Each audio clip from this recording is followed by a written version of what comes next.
Today marks the sixth video in my 30 videos in 30 days challenge, and today what I really thought I'd talk to you guys about is basically about not becoming a statistic and having a great life, living your best life. Most of what I'm really talking about here is, living life to the fullest and getting the most out of it without becoming the statistic that everyone goes, oh, I don't want to be that guy. If you like climbing and rock climbing, that's great. Rock climbing is a wonderful sport. It's very healthy for you. But if you want to get into free climbing, you got to be prepared to become the statistic. That's what I'm really talking about here. You can do all types of things with your life, and you can have a wonderful time. You can ride a motorcycle and be careful and not become the statistic that hits somebody at 140 miles an hour because you don't drive 140 miles an hour in town where other people are.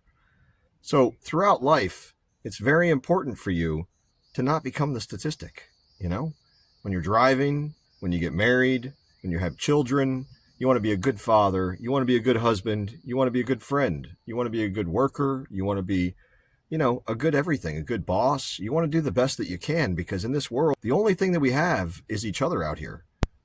People who are struggling and people who aren't struggling are all stuck on this planet together. None of us gets to just click a button and disappear from here. And the only way for all of us to have a better life is for us to continue to work together to produce that better life for each other. We stand on the backs of giants, and a lot of people, they don't understand what that really means. And what that basically means is every human being that has ever come before you has in some way contributed to the fact that you're able to live a good lifestyle. The fact that I can make this YouTube video right now and post it to you on an internet that can get from here all the way across the world almost instantly. I mean, for all intents and purposes, it is instant. That's pretty crazy. The fact that I can walk into Publix and buy food, and if I told that to some of my ancestors from 100 to 150 years ago, they would look at me and be like, oh, you mean like the general store? They always have a few things in there, and it's like, no, you can walk in and you can buy anything off the shelf, ready to go, meat that's prepared and cut and ready to cook. You can even have food that's already made for you, and you can have a wide selection of these things. Food that stores and keeps for a long time, driving automobiles, having air conditioning, all these different things are places where we are standing on the shoulders of giants. Those people have done physics and math and engineering and calculations and planning, and they've done testing and hypothesized, and they've tested their hypotheses, and they've gone over and over and over until we created food that will grow in places where there are droughts year-round.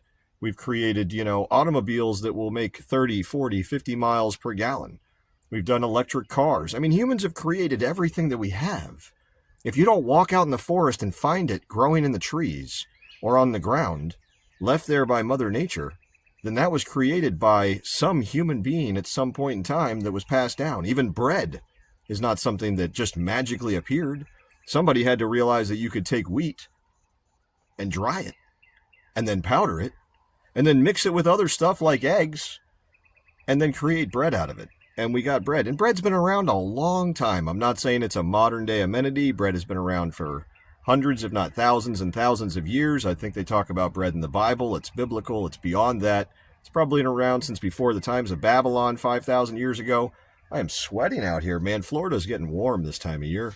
Not even that hot yet, but I'm already starting to stress about it.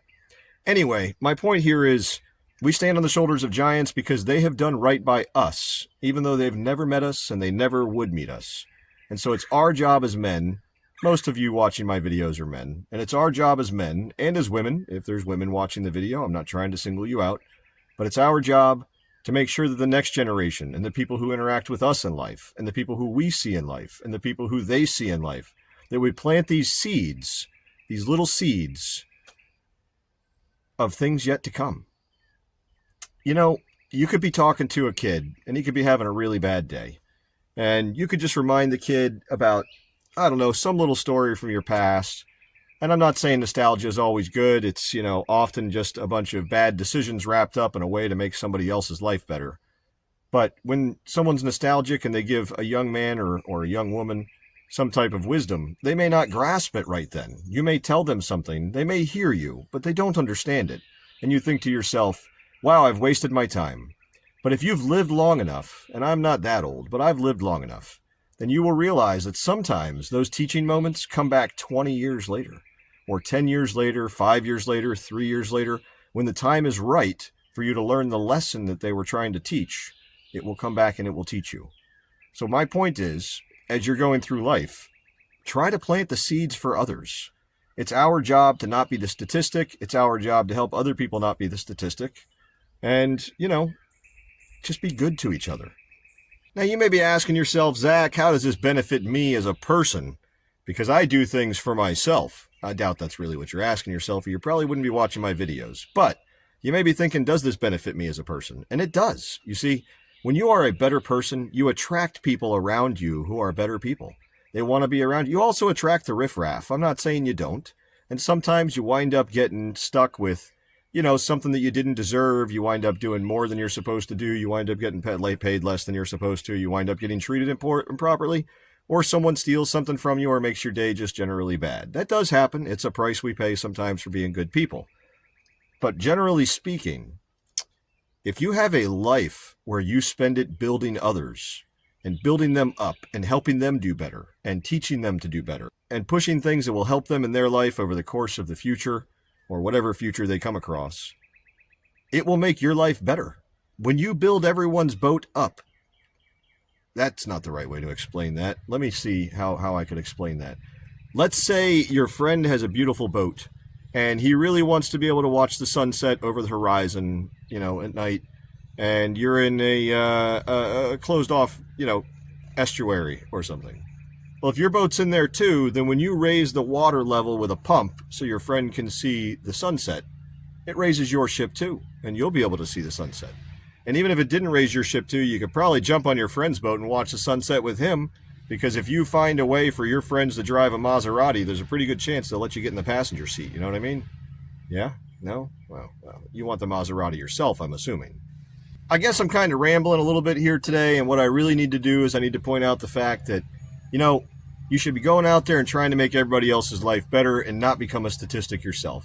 You can see other people becoming statistics all around you the older you get, and if you keep your eyes peeled, it's going to happen far more than you want it to, and you're going to feel bad for those people.